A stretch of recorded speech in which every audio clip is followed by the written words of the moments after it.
Merci beaucoup pour votre présence, chers maîtres, chers docteurs, chers médecins. C'est un très grand honneur pour nous de vous accueillir aujourd'hui pour la toute première cérémonie de remise de diplôme pour les nouveaux lauréats. C'est une tradition internationale, nationale, et maintenant Constantine, elle se rattrape en fait, qui n'était pas pour lui un rêve d'un jour terminer son parcours médical et prêter serment à la fin. Peut-être pour la génération passée, c'était pas achevé, c'était pas accompli, mais ce sera une tradition, je l'espère, d'ores et déjà. Je vous invite encore une fois à vous lever en mémoire de tous ceux qui sont morts, nos confrères et nos consoeurs, les médecins qui ont toujours espéré pratiquer les métiers nobles, qui n'ont pas eu l'occasion d'être parmi nous aujourd'hui, les médecins qui étaient jusque-là parmi nous et ne sont plus, ceux qui sont morts dans des accidents tragiques, ceux que la vie ne leur a donné qu'un court moment parmi nous, qui sont morts sereinement sur leur lit de mort, ou ceux médecins qui sont morts dans des guerres un peu partout dans le monde. Je vous invite à vous lever.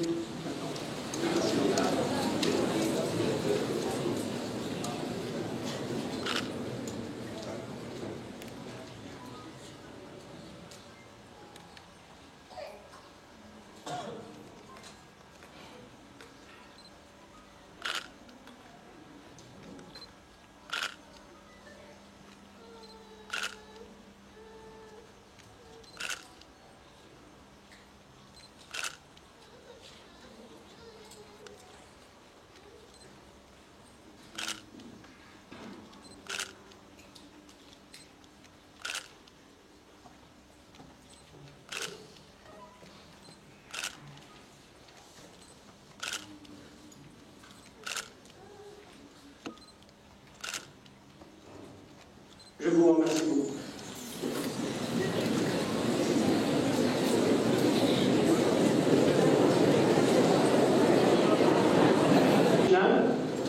Le président de la section originale de Constantine pour son mot.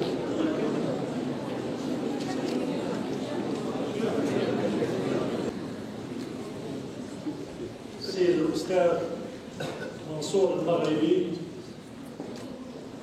ممثل سعادة سفير دولة فلسطين الشقيقة.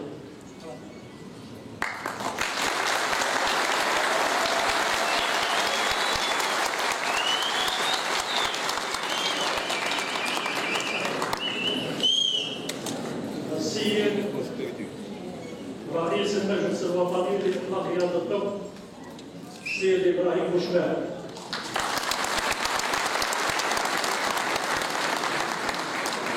السيد رئيس المجلس الوطني لعمادة الأطباء السيد محمد بقار بركان.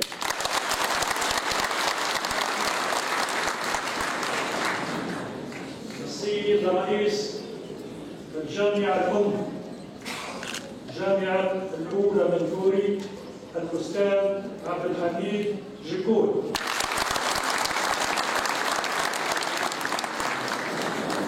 السيد رئيس جامعة أم البواقي السيد براس.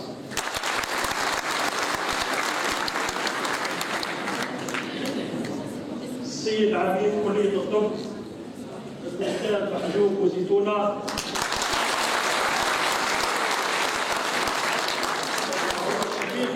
في تنظيم هذا الحفل.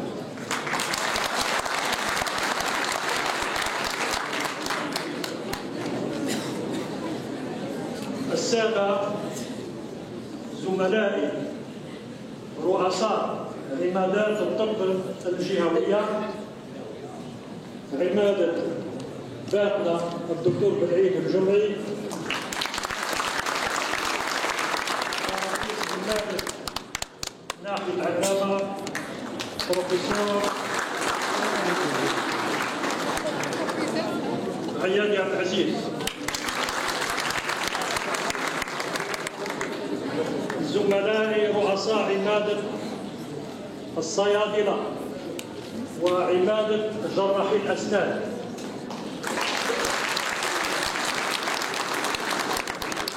السادة أعضاء السلك التكويني من أساتذة ومحاضرين ومساعدين، زملائي أعضاء المجلس الجهوي لأخلاقيات الطب،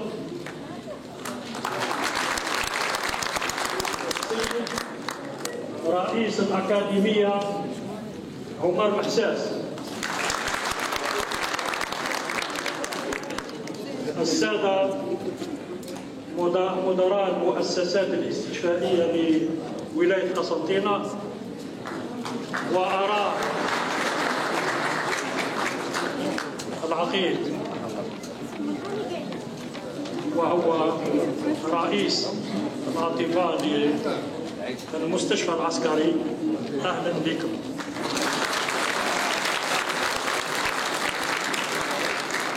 السادة والسيدات أولياء المتخرجين،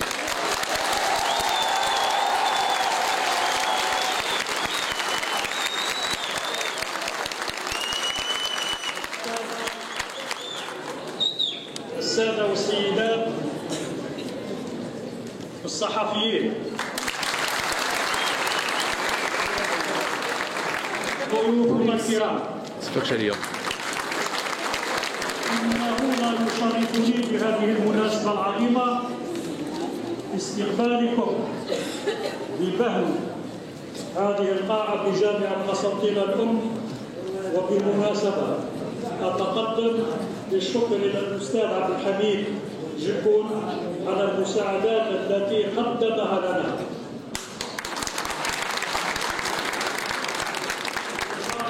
اليوم احتفالي وتكريم لدفعة جديدة من الأطباء المتخرجين لسنة 2016 وعددهم 343، منها 233 راح يؤدون القسم الطبيب، ومن بينهم أطباء يحملون جنسيات دولة شقيقة وصديقة،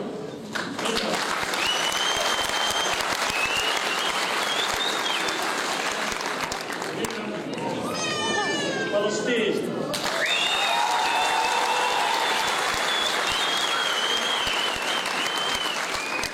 اليمن،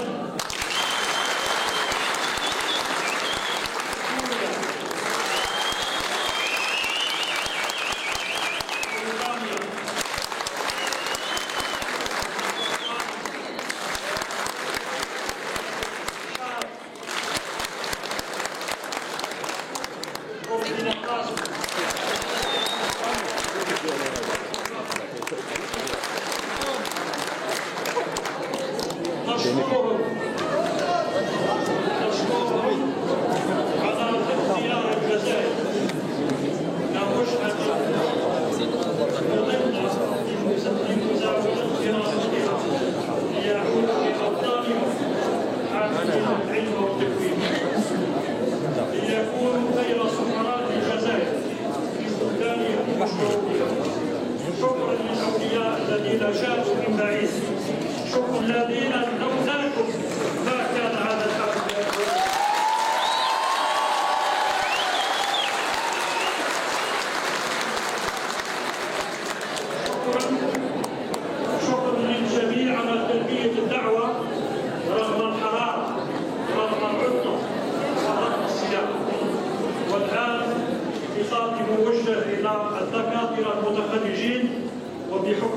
اللغة التدريس والتكوين هي الدراسية أن تكون هذه اللغة اللي يحملها الخطاب.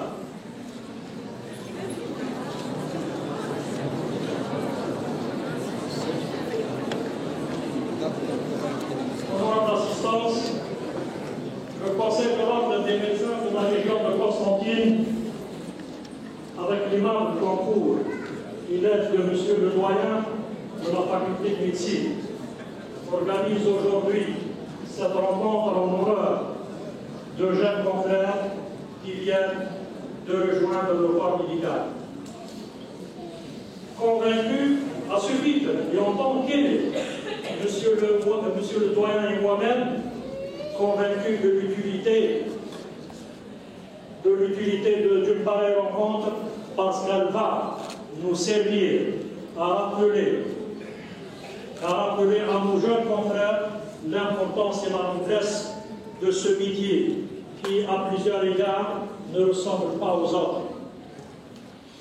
En effet, malgré vos 7 longues années d'études et de sacrifices, le chemin à parcourir reste encore long pour vous permettre d'améliorer et compléter vos connaissances et acquérir l'expérience nécessaire à l'exercice de cette profession de façon accomplie et responsable.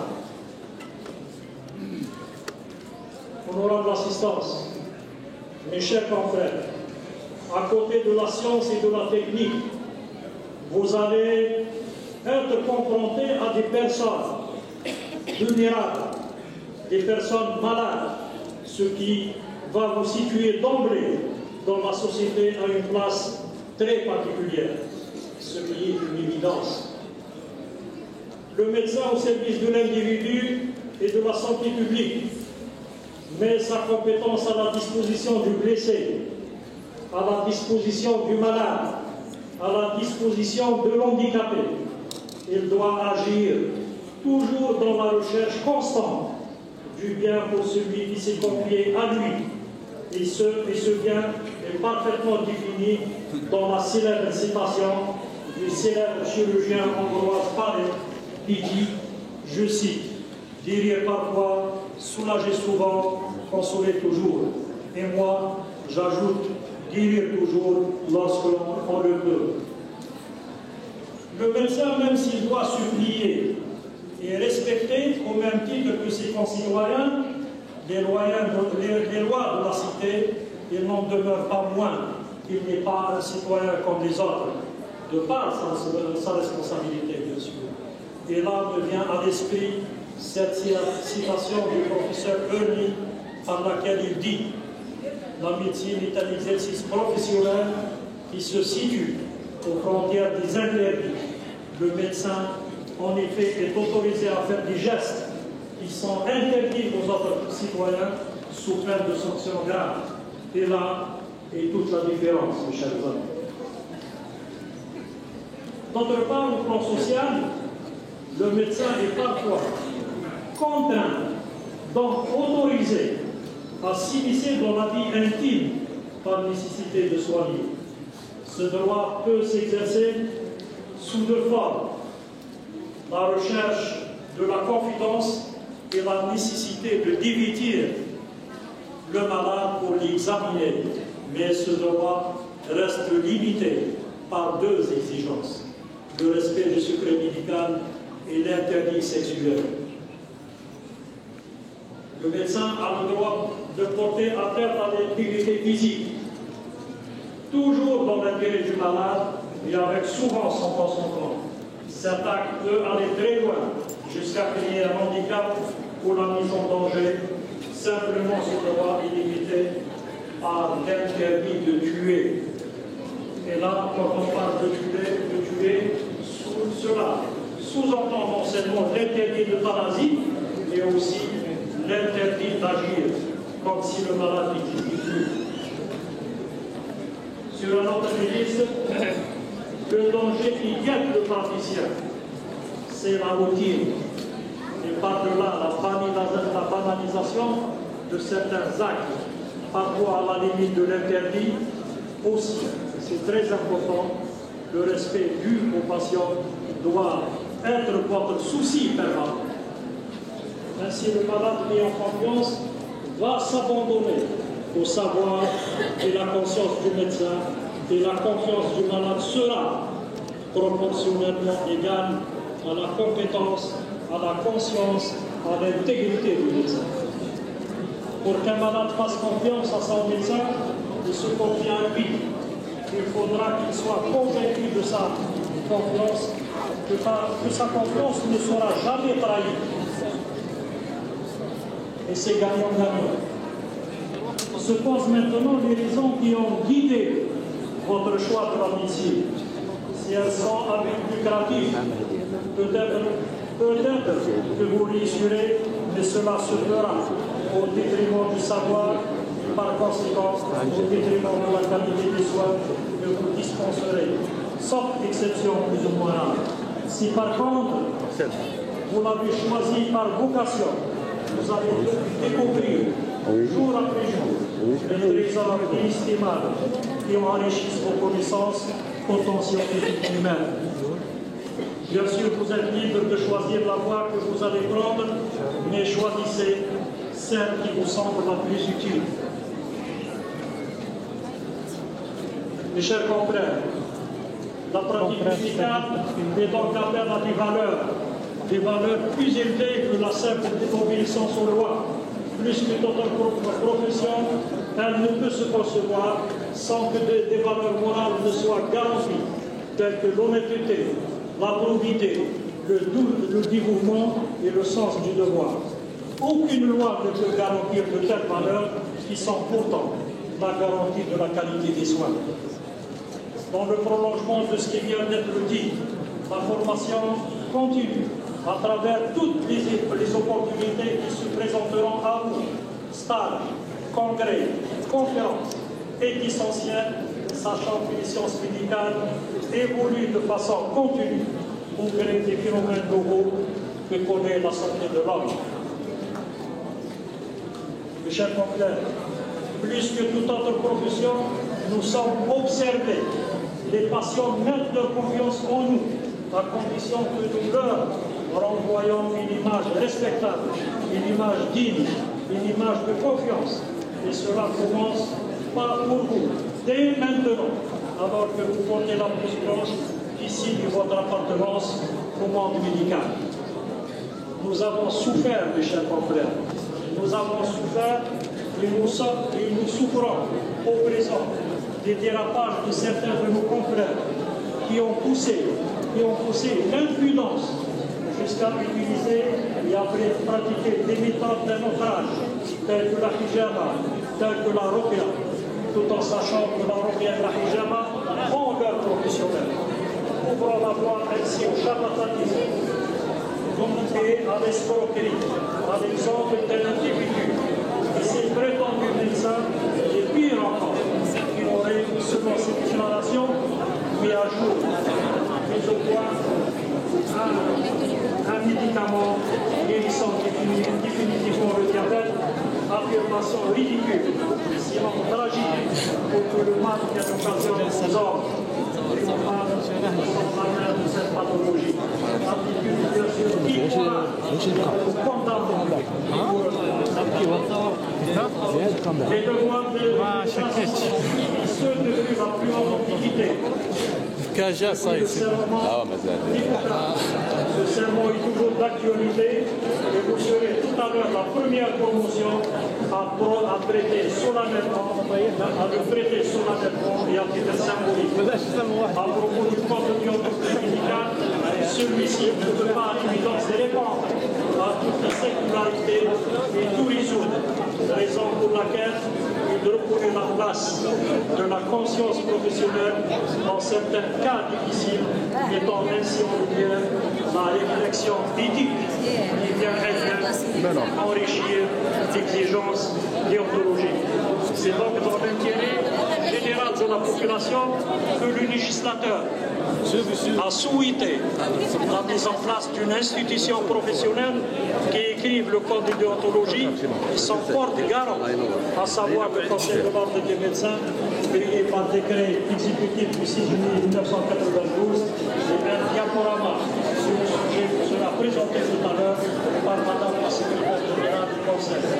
Enfin, au moment où vous prendrez vos fonctions de praticien, l'ordre sera présent pour vous apporter tout son soutien et vous encourager dans la voie que vous vous êtes tracée, fidèle aux propos qui viennent d'être énoncés et pour matérialiser l'intérêt que nous portons, nous offrons à chacun de vous un exemplaire du code de déontologie. En conclusion, mes chers confrères, permettez-moi, mesdames et messieurs, de souhaiter au nom de tous mes confrères et confrères conseillers au niveau de la région à la promotion 2016 des internes, particulièrement à chacun d'entre vous, pleine réussite dans votre projet professionnel pour représenter la médecine de demain. Soyez assurés de tout notre soutien et de notre entière confiance dans la médecine que vous vous apprêtez à exercer. Merci.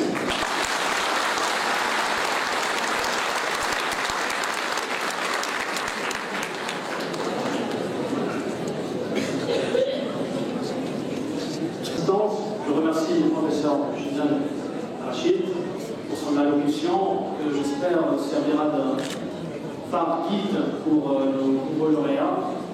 Maintenant, j'invite le professeur Jikoun Hamid, le recteur de l'Université de Constantine, pour un petit mot. Voilà. Merci beaucoup.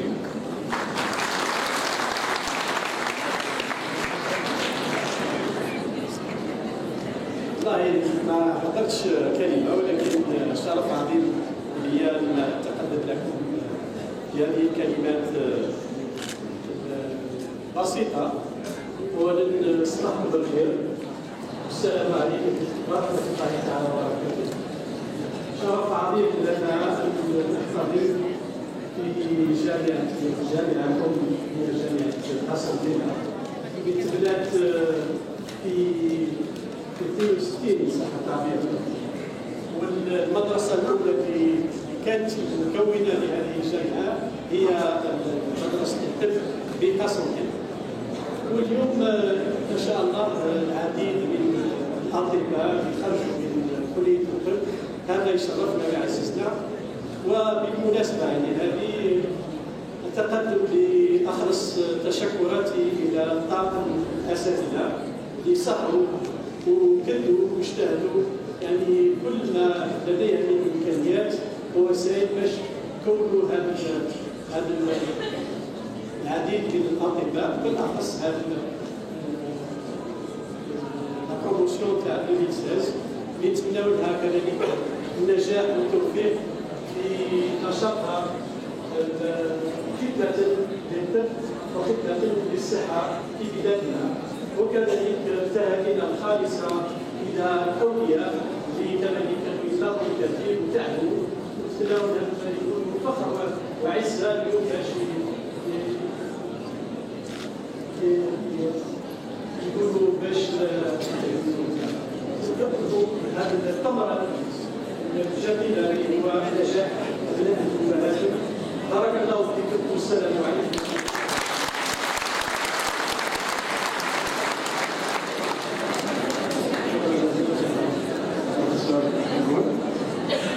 Maintenant, j'invite, s'il vous plaît, le doyen, notre doyen, notre cher doyen de la faculté de médecine de Constantine, professeur Bozizio Lamijo.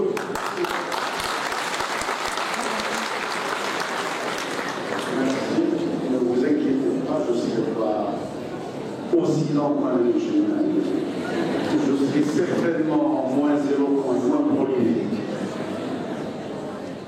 Je voudrais d'abord, protocole oblige, reciter certaines personnes, monsieur le représentant de l'ambassadeur de Palestine, monsieur le président du Conseil national de l'éthique, monsieur le président du Conseil national de l'ordre, messieurs les recteurs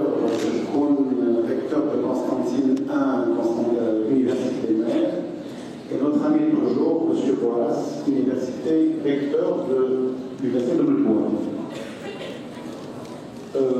Messieurs les présidents des conseils de l'ordre régionaux, Constantine, Hanaba et Batna, messieurs les directeurs des hôpitaux, mesdames et messieurs.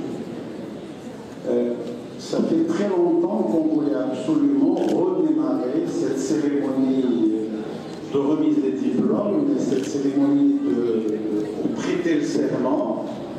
Vous savez tous que les dentistes ou les médecins dentistes et les pharmaciens le font depuis pas mal d'années, il y a plus de 3-4 ans, alors qu'en médecine, pour des raisons, semble-t-il, d'effectifs, jusqu'à ça n'a pas été possible.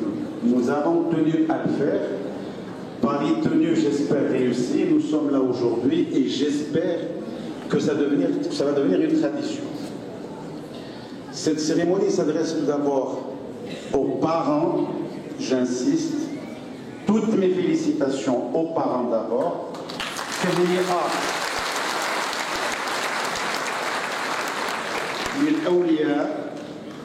Deuxièmement, félicitations aux candidats, aux confrères,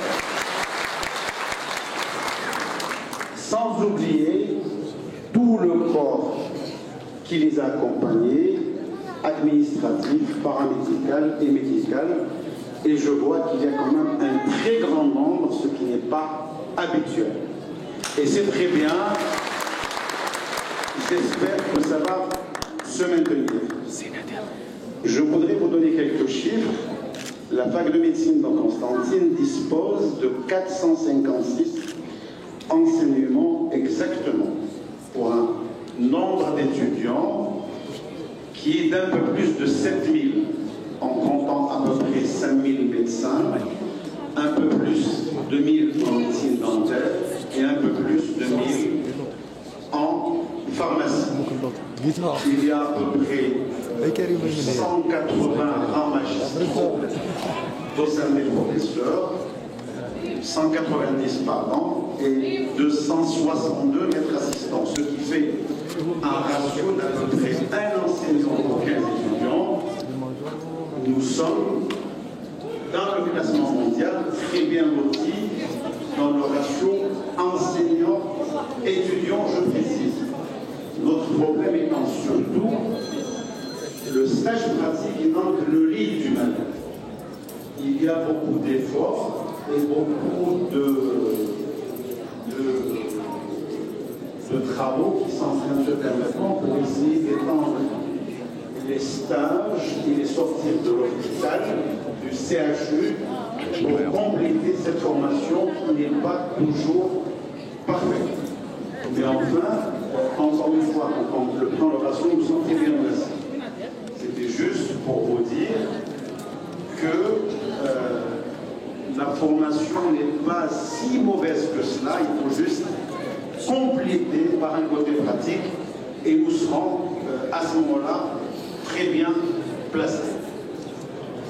Encore une fois, je voudrais présenter ou représenter mes félicitations d'abord aux parents, aux lauréats et enfin à tout le corps administratif, paramédical et médical. Encore une fois, toutes mes félicitations et merci.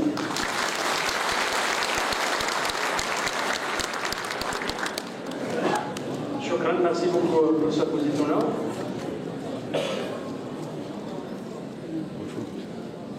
Palestine في القلب.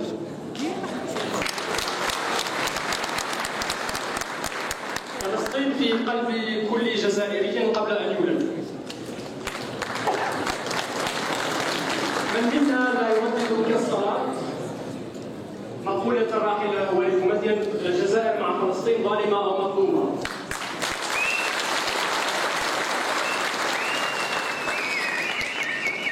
يشرفنا بشكل كبير أن تحتضن أرض الجزائر المرابطين والجبارين، شعب الجبارين كما قال الراحل ياسر عرفات في أرضها. يشرفنا أن يكونوا بيننا، أن نحتضنهم بحب رحب وواسع. في الكثير من الأطباء الذين يعني أرادوا الذهاب إلى فلسطين تطوعا من أجل المشاركة في الحملات التطوعية والطبية هنالك. الجزائر كما قلت تحب فلسطين، تحياتنا الحارة لأرض الشهداء.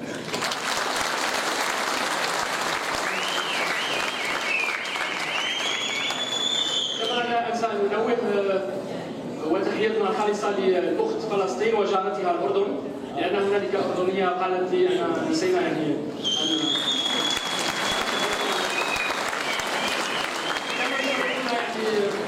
أن نستضيف بيننا يعني سفير دولة فلسطين، ولكنه اعتذر، وبيننا ممثل سفير دولة فلسطين منصور المغربي. أدعو للتفضل من يوم الثلاثاء مع الأستاذ الدكتور رشيد حديثا طويلا، وكان فخورا بما بلغه من أن أبناء فلسطين الدارسين في كلية الطب كانوا من المتفوقين، ونحن نفخر بذلك.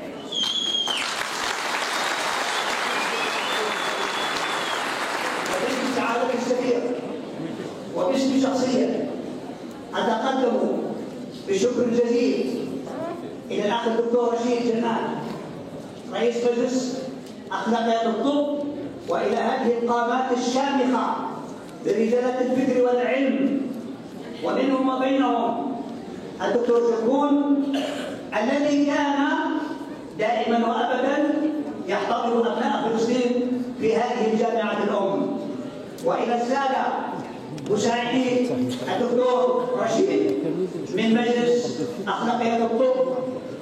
وبهذه المناسبة أيضا أتقدم بالتهنئة إلى كل الطالبات والطلاب الذين فلسطينيين. إن هذا الشعب العظيم حينما تذكر اسم فلسطين يهب كالعاصفة إلى جانبها. أيتها الأخوات أيها الإخوة، إننا فخورون أيضا أن يعود طلابنا وطالباتنا إلى الوطن فيرفعوا أعلامه وقاماته شامخة يساعدونه ويرفعون إقاماته. إنني بهذه المناسبة أيضا لا يفوتني أن أتقدم باسم سعادة السفير إلى فخامة الرئيس عبد العزيز بوتفليقة الذي احتضن أبناء فلسطين مثل ما احتضنهم قبله الرؤساء والقادة في هذا البلد العظيم، فكان قد احتضنهم احتضان الأب لأبنائه والأخ لإخوته. أيها الإخوة، نحن في فلسطين دائما مسكونون بالسياسة، فإننا مهما قلنا لا نستطيع أن نرد الجميل إلى الجزائر، وإن شعراءنا وأدباءنا وسياسيين كانوا دائما وأبدا يلهجون باسم الجزائر. ولا أريد أن أطيل عليكم، فقط أريد أن أذكركم بأن الشهيد الرمز ياسر عرفات قال لنا في إحدى اجتماعاتنا: أيها الإخوة، إذا تخلى عنكم الأشقاء وخانكم الأعداء فعليكم بالجزائر ففيها شعب لا يكون.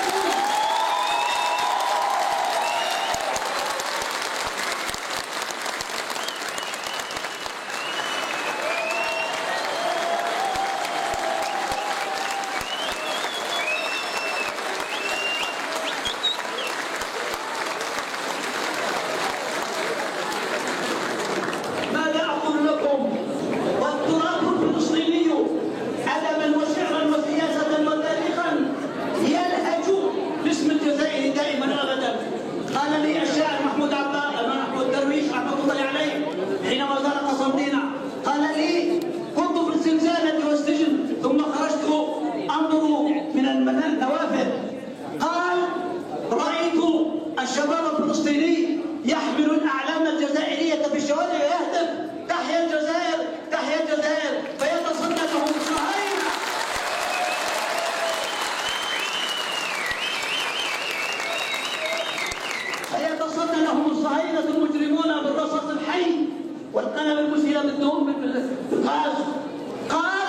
جلست في إحدى زوايا السجن ورحت أكتب عن استقلال الجزائر، وأتت عروس الشعب ترفض بالمفاخر والمآثر.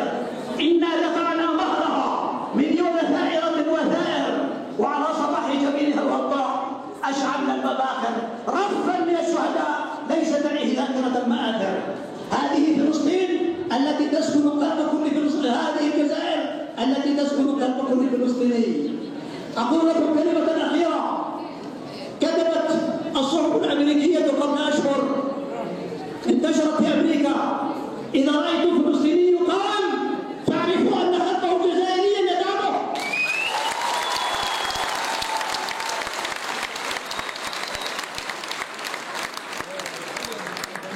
فتحية للجزائر ولشعب الجزائر ولقادة الجزائر ولهذه القامات العلمية في الجزائر، وتهنئة منا إلى إخواننا وأخواتنا الطلبة الناجحين، وإلى أهلهم وأمهاتهم وأبنائهم وأصدقائهم، وتحية إلى كل أساتذة جامعة قسنطينة، وإلى رؤساء الجامعات، وإلى عمالها، وإلى كل من يخدم بجانبها.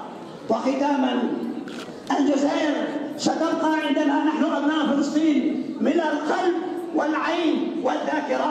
والسلام عليكم ورحمة الله وبركاته.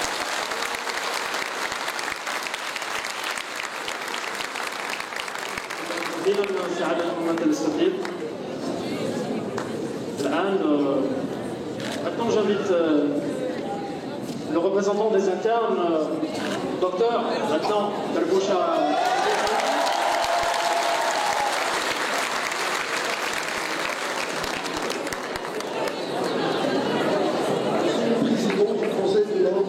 Monsieur le recteur, monsieur le doyen, chers professeurs, chers parents, chers camarades de promotion, chers amis, chers tous. Je suis très ému et honoré d'avoir été invité à prendre la parole à l'occasion de la remise du diplôme de notre promotion. En effet, ce jour n'est pas un jour comme les autres. C'est un jour dont nous nous souviendrons longtemps et auquel nous repenserons certainement avec nostalgie. Il marque en effet la fin d'une période de notre vie que nous avons eu la chance de partager, mais également le premier jour du reste de notre vie. Ces années passées à l'université furent denses, non seulement en apprentissage, mais aussi bien sûr en émotions fortes, en rencontres, et dans cette ambiance de stress et de compétition, de travail et d'effort. Au lieu de jouer la carte de chacun pour soi, nous nous sommes serrés des coudes, nous nous sommes restés solidaires. Des hommes et des femmes ont l'ambition de servir et de nourrir la nôtre, sans oublier nos familles, nos amis, nos conjoints parfois, qui nous ont soutenus tout le long de ces années intenses de travail.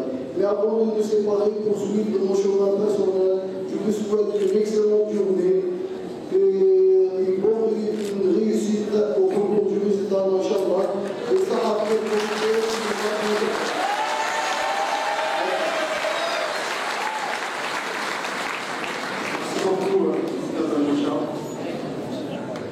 Maintenant, j'invite le président de l'ordre national, le médecin, professeur Farhat.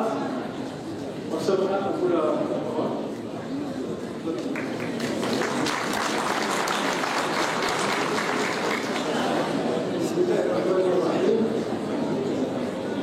Je vais faire entre le protocole aussi.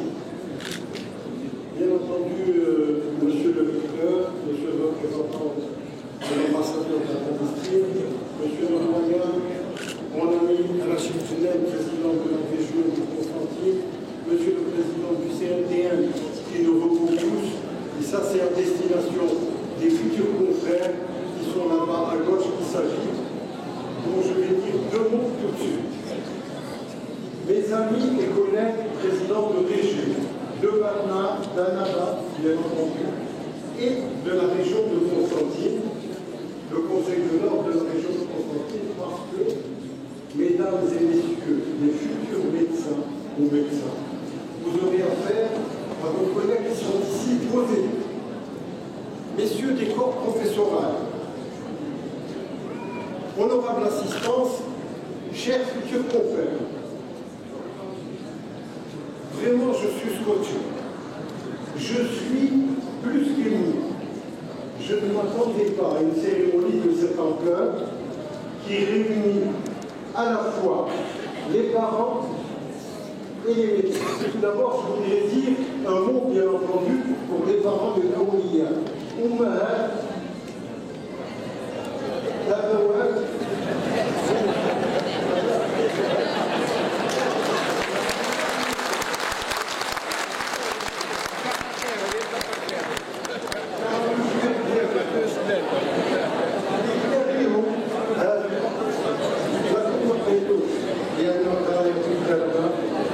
vous avez passé des nuits blanches, le bac, ensuite après le bac, les études de médecine sont parmi les plus longues.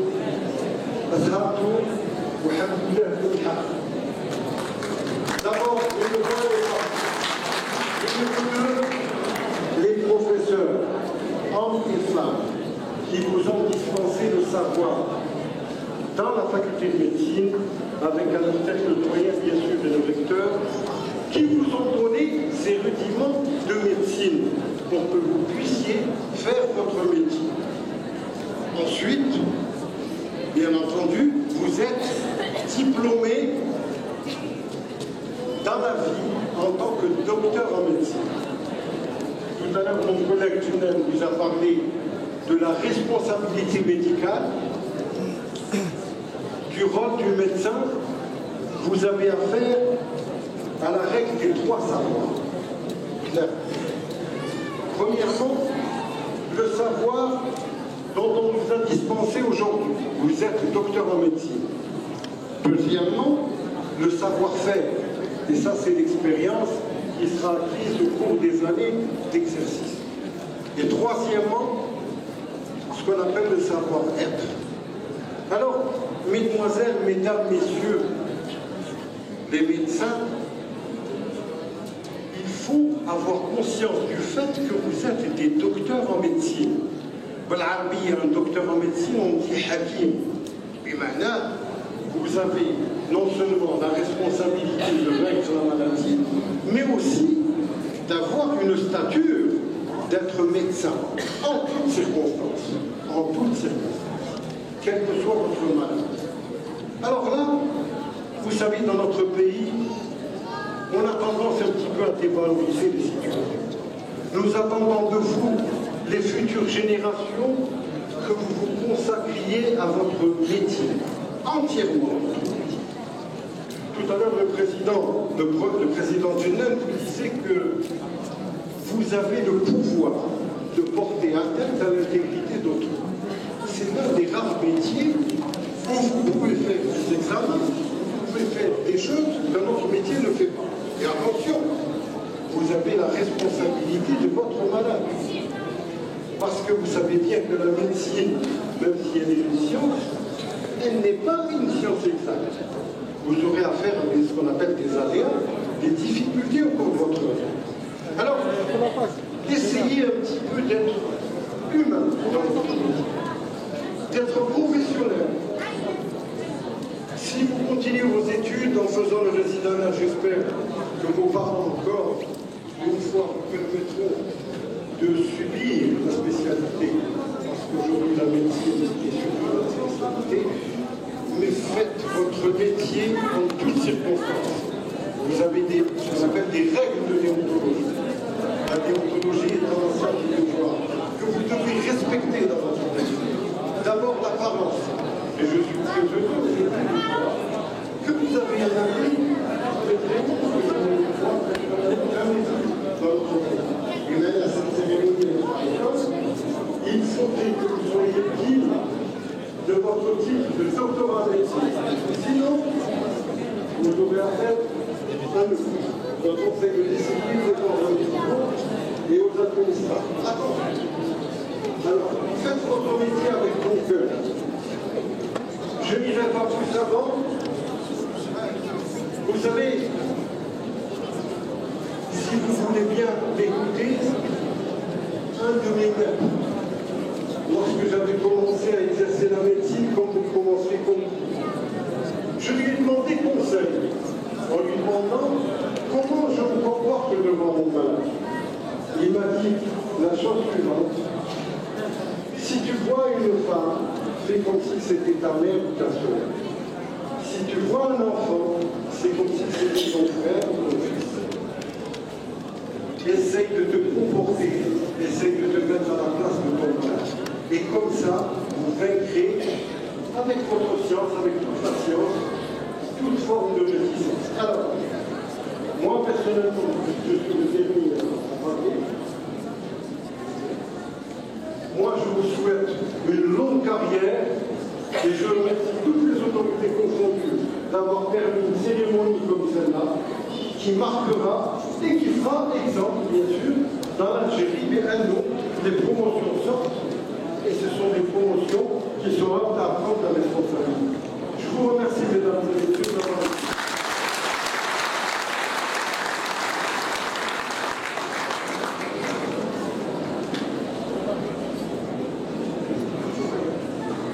Je vous remercie beaucoup le professeur Tat pour le conseil, j'espère aussi pour valeureux conseils, j'espère qu'ils prendront pris en considération, qui sont gravés dans les têtes de nos futurs lauréats. Maintenant, j'invite Dr Bouchmel, le président national de déontologie médicale,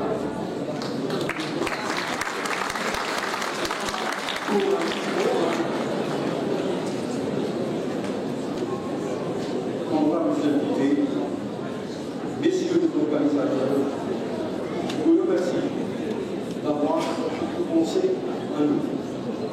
C'est vrai que je vais m'exprimer au nom du Conseil national de déontologie médicale. C'est un grand privilège pour moi, mais c'est aussi une lourde tâche de s'exprimer devant un auditoire de qualité. J'avance avec les idées du docteur Pratt sur la déontologie médicale. Premièrement, avant de commencer, je tiens à remercier les lauréats, parce que sans lauréats, il n'y aurait jamais eu de cérémonie officielle. J'ai une autre expérience serrée avec les chirurgiens dentistes, et ici à Constantine, nous sommes à la 6e promotion où nous prêtons le serment. C'est pour ça que je tiens et j'aime bien parler avec l'arabe, c'est-à-dire avec la poésie arabe. على قدر أهل العزم تأتي العزائم وتأتي على قدر أهل الكرام المكارم. Et ce verbe, je le dis aux lauréats. Je remercie aussi les parents. Je sais qu'ils ont fait tant de sacrifices et qu'ils sont en train d'assister aujourd'hui à une mutation de leurs enfants. Ils vont passer d'une vie d'étudiantine vers une vie professionnelle. Mais cette vie professionnelle va être très difficile parce qu'elle va être encadrée. Encadrée pour le corps médical, c'est la déontologie. La déontologie médicale. La déontologie moderne, elle tire sa source de la pensée éthique grecque. Depuis Hippocrate, on vous a remis un code de déontologie. Le code, il existe depuis la civilisation sur le babylonien. C'est le fameux code de Hammurabi. Puis, nous avions eu la déontologie qui a évolué avec le temps. Les Grecs l'ont transmis aux Égyptiens. Les Égyptiens l'ont transmis à qui? Ils l'ont transmis à la civilisation arabo-musulmane en Andalousie. Et quand je dis civilisation arabo-musulmane, elle est arabo par la langue, parce que c'était la langue qui était utilisée pour enseigner la médecine. Entre parenthèses, je peux dire qu'au XIe siècle, en Andalousie, à Cordoue, il y avait 11 écoles de médecine. Ce n'étaient pas les écoles qu'on a maintenant. Les facultés de médecine, c'était de petites écoles. Mais il y avait de grands médecins. Et la médecine, c'est vrai, la médecine arabo-musulmane, elle a été enrichie par la spiritualité musulmane. C'est vrai. Tout à l'heure, on a parlé de pyjama, on a parlé de l'opiat. C'était ce qu'on appelle la médecine prophétique, top de Nabawi. Mais la médecine a évolué, elle est devenue moderne. Il faudrait laisser ça de côté et respecter les principes déontologiques. Je m'adresse aussi une deuxième fois aux lauréats. Je leur dirai qu'il faut changer. Il faut changer le code déontologique. Il est devenu obsolète. Pourquoi il est devenu obsolète? Il n'a jamais changé depuis sa création en 1992. À le lire, il y a des gens qui vont tomber de rire. On dit, il y a un article qui est l'article 87 ou 86, l'avilissement des honoraires est interdit. Or, la loi de 1985, la loi sanitaire, jusqu'à maintenant, n'a pas encore été changée. Et je vous dirai, لا يغير الله ما بقوم حتى يغيروا بانفسهم. السلام عليكم. Merci beaucoup, monsieur le président de l'ADM. Maintenant, j'invite Dr Samara, président, vice-secrétaire général du Conseil de l'Ordre, bien sûr, chers de l'Ordre.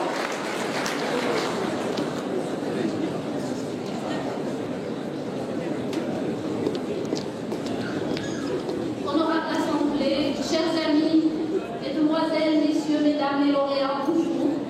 Je suis très heureuse de vous présenter aujourd'hui un court diaporama se rapportant au Conseil de l'Ordre et à l'exercice de la médecine.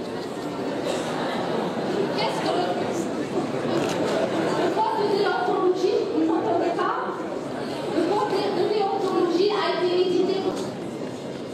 L'ordre est aussi garant de la qualité des soins offerts à la population. C'est l'interlocuteur privilégié des patients. Sa mission au quotidien est de préserver la qualité et la singularité de la relation médecin-malade. L'ordre, en fait, est une institution au service des médecins, mais dans l'intérêt des patients. L'ordre joue différents rôles. Un rôle administratif, un rôle moral, un rôle consultatif, disciplinaire et d'entraide. Quant à l'exercice de la profession médicale, nous savons tous que c'est un art qui repose sur des connaissances scientifiques, théoriques et pratiques, mais pour s'exercer, pour être exercé, cet art doit obéir à certains principes et à certaines règles. L'exercice de la médecine est un acte humanitaire. Le médecin est au service de l'humanité. C'est ce qui fait la grandeur de la médecine.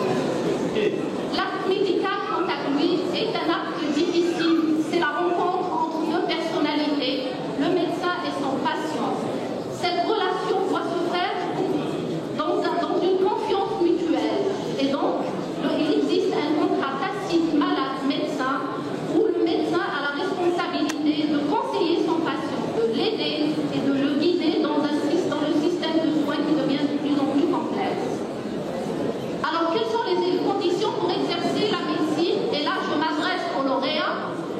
D'abord, il faut être en Algérie titulaire du doctorat en médecine ou d'un titre reconnu par le ministère de l'Enseignement supérieur et de la Recherche. Il ne faut pas être atteint d'une infirmité ou d'une pathologie incompatible avec l'exercice de la médecine. Il faut être de nationalité algérienne et ne pas avoir fait l'objet d'une condamnation pénale ou crime, infraction avec la relation à la profession. Et surtout, il faut être inscrit au tableau de l'ordre des médecins, des chirurgiens dentistes et des pharmaciens.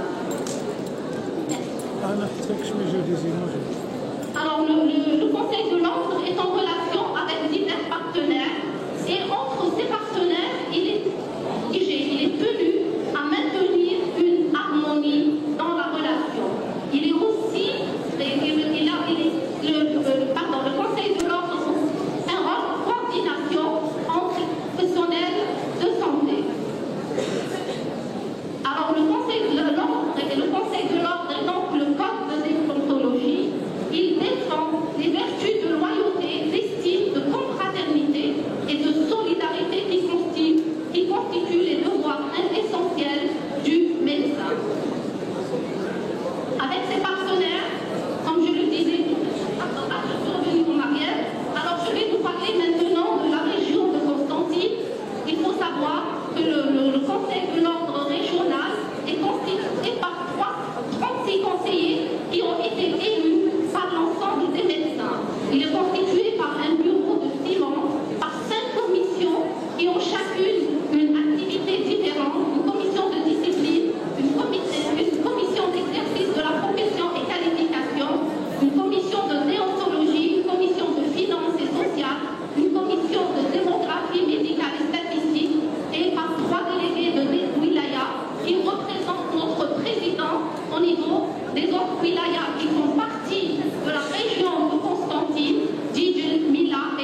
solennellement, toutefois, j'invite pour cela Dr Juppesi, membre du Conseil de l'Ordre de Constantine, à venir sur l'estrade.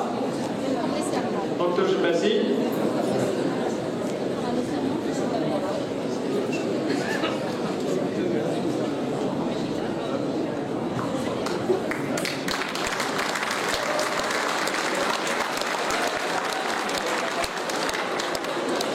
والسلام على أشرف المرسلين. طبقا للتقاليد المعمول بها عالميا عند التخرج دفعات الأطباء، نشرع الآن في مراسيم أداء قسم الطبيب. الرجاء من المتخرجين ترديد القسم الذي سأقوم بتلاوته.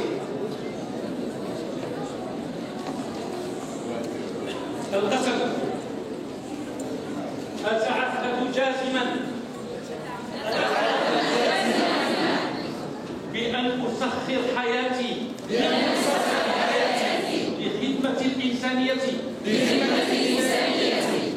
أحتفظ لأساتذتي بالاحترام والعرفان الذي هم أهلا له، أزاول مهنتي أصحابنا